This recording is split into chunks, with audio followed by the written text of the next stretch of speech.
Hello guys, welcome back to another episode of Ask Cap, where I make real estate easier. So a lot of vendors have asked me, should I auction my house or should I go with private treaty? And this is what I want to clear out today: so auction or private treaty. Uh, a lot of vendors don't even want to go with auctions because they might have seen something horrible at an auction, or they might have heard horrible stories, and they don't even want to hear about it. So yeah, this is what I want to talk about, just to clear out for you guys how auctions work or how private treaty works. A lot of homeowners think that auctions cost extra. The only thing that costs extra in an auction is the auctioneer's fee, which is of course different with different agencies. But other than that, I don't think there's anything else that costs extra in an auction. So let's talk about private treaty first. Of course, there's three methods you can sell through private treaty, which is commonly used in Australasia, which is Australia and New Zealand. So private treaty. So you use price by negotiation. You use deadline, or you use a sharp price. Of course, different agents have different skill sets, so different agents use different private treaty methods. Some like to put a price on, so this way you can attract the right buyers to the property.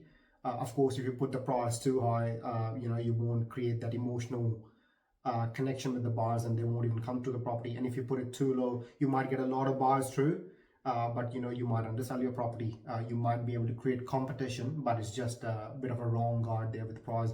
And a lot of agents don't like to use price. They want to put price by neg or deadline, just because they want to test the market, or stuff like that. So of course, different agents have different skill sets, and they use different methods in private treaty according to that.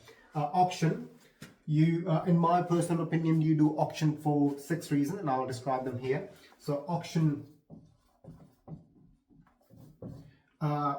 the major one, according to me, I think it's I know it's transparent.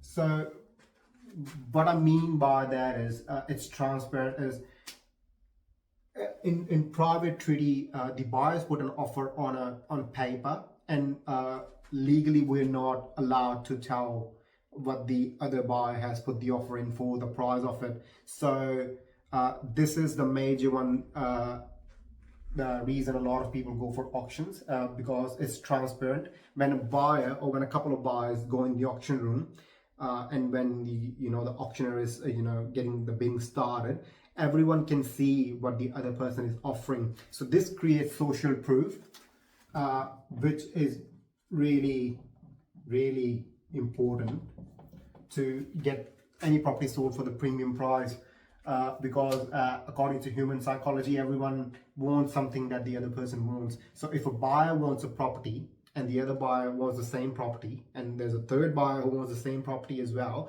they can see what the other person is offering on the screen. And if someone has offered $710,000, the other person knows that the property is worth $710,000, because someone has bid that already on the property. So if they want the property, they have to go, or they have to bid further than that. So when you create that competition inside the auction room, it's just property sells for really good prices. I sold a property recently in Christchurch recently, and it for a great price. I sold it for 1.25, and the highest appraisal I've given on that one was $1 million. So properties do sell really well sometimes, which is great. Most of the time those sell, which is great. The second thing I want to say is it's cash and conditional.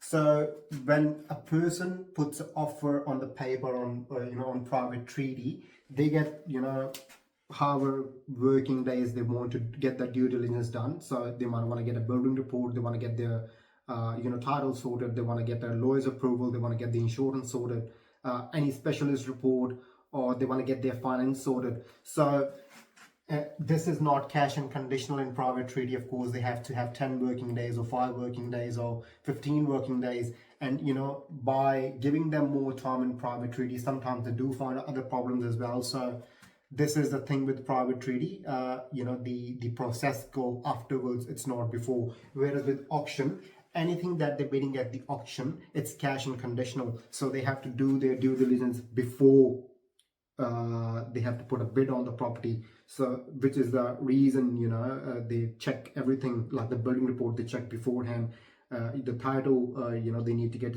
satisfied with their lawyer beforehand. They need to get the take a quote regarding if the property is going to get insured or not beforehand. They check everything, the building report and everything, and then when they do come to the auction room, they bid, and it's cash and conditional.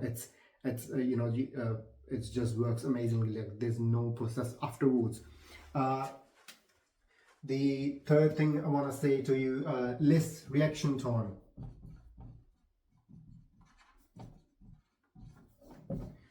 So what I mean by less reaction time, if someone's putting a offer on a property in private treaty, of course, they're talking to everyone. They're doing their consultation with everyone, so they must be talking to their wife, which is really, really important.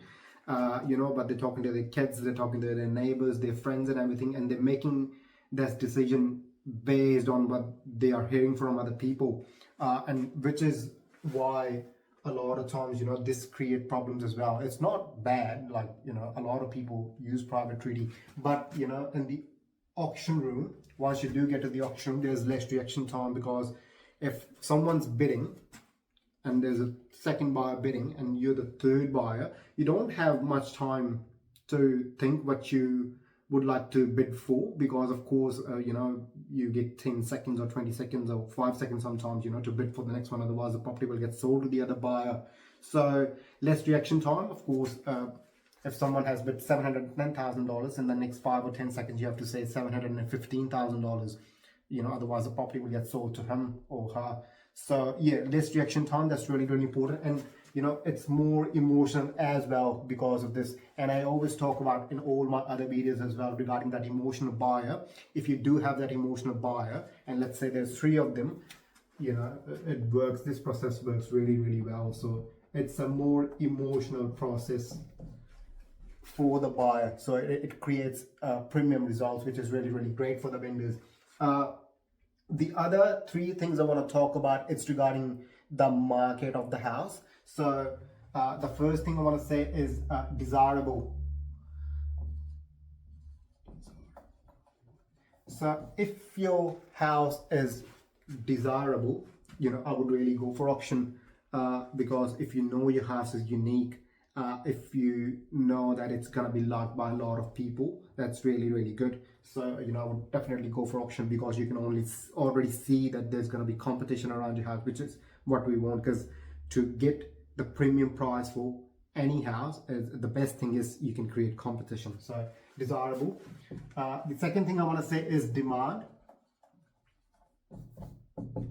Let's say the market is pretty good, the market is pretty strong, there's a lot of buyers in the market because the interest rates are low, and there's going to be demand for this house. It might be in a great patch, in a great area. So if there's going to be, and the agent knows as well, if there's going to be more demand for the house, then I would definitely go for auction as well, because the more demand, the more buyers, the better the price, because because of the competition. The last thing I would say to you is hard to price. A lot of times you go to a house and let's say this is the only small cottage in those 10 houses or 15 houses, and there's nothing like that anywhere in that patch. Or when an agent appraises a property, or once when he's checking all the comparables, if there is nothing like that has sold around for the past 3 months, 2 months, 1 month, then that this is a really unique, and it's really hard for an agent to price that property. Then I would suggest for auction as well, because of course the more unique it is in a good way, the more demand, the more desirable it's going to be. So this is a reason I would go for auction as well. none of these methods are good or bad. They all work, but the stronger the market is, or what kind of house we're dealing with, a lot of people would like to go for auctions. That's why you see the high-end properties on mountaintops with great views, they sell for auction, because it's desirable, it's the demand's pretty high, and it's hard to price, and that's why they go for auction. In a softer market, the private treaty get used a bit more, but yeah, people still go for auctions because you are channeling all that buyers towards a single timeline. And the biggest thing we have seen, the difference between auction and private treaty is, of course, in private treaty you give the guide to the buyer, but you always say, hey, put your best foot forward. If you're going to buy the property, put your best foot forward.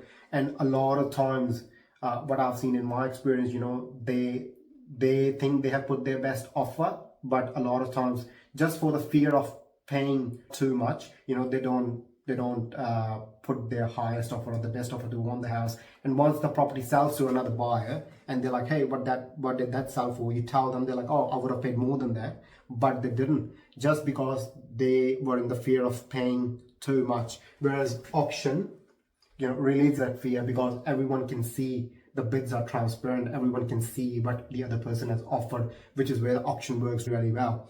So yeah, this is why we do auction or why we do private treaty. As I said, none of these methods are bad, but yeah, there's a reason people like to go for auctions more than private treaty, and people still use private treaty, but yeah, different markets, different houses, and of course how the agents understand the process as well. That's really, really important. Now, do auction have any downside?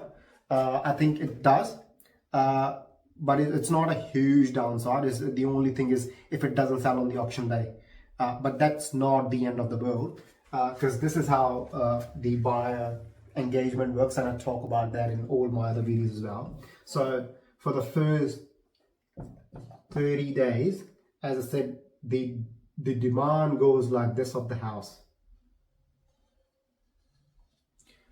Yeah, so the reason I say that, when there's all the buyers are sitting on the market to look for the next best thing, and buyer engagement, I'll write that down. Engagement for the next best thing. And once the property goes on the market on the first day, the energy is really high around the property. Everyone's looking at the property, and most of the buyers have been through your property for the first 30 days. So this is most of the times you'll get your emotional buyer as well. Emotional buyer, which is who we want to deal with. So let's say those buyers, or let's say it doesn't sell on that day sometimes, but this buyer, sometimes they couldn't come to the auction room, or they don't want to bid at the auction for some reason. I don't know what happened, but if you price it right here, yes, a lot of times it sells in the next couple of days, which is why most of the properties we do, if it doesn't sell on the auction day or under the hammer, they sell in the next couple of days, 5 to 10 working days, 5 to 10 days. So it's really good.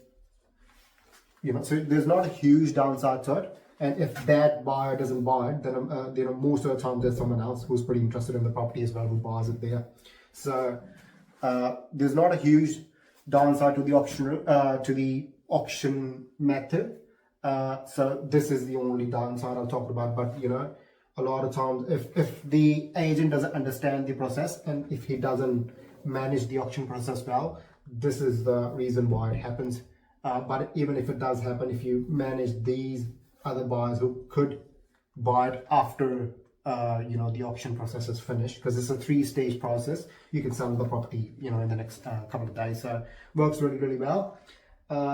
What else can I talk about? And that's sometimes as I said, it's not how long has the property been on the market, it's how long the buyer's been on the market. Sometimes you get a really emotional buyer who's been looking for a year or like 6 months, and they bid really, really high there because they don't want to compete with any other buyers as well. So they put an offer before the auction, which is pretty good as well. And you can sell there.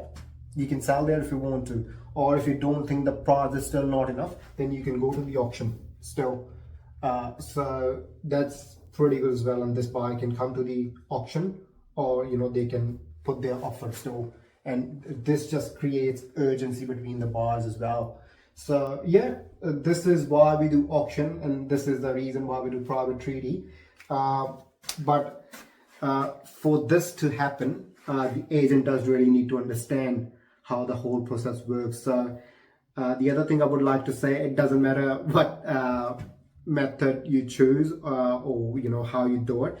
Selling a house is a really stressful process for any homeowner, and I totally understand that, because I've dealt with a lot of them, and I understand it's their biggest asset, and they're going through that a lot of emotions. So the most important thing is to get the best person working for you, to get the best agent working for you, who understand the process, who communicate well with you every single day, who is transparent, who is honest with you.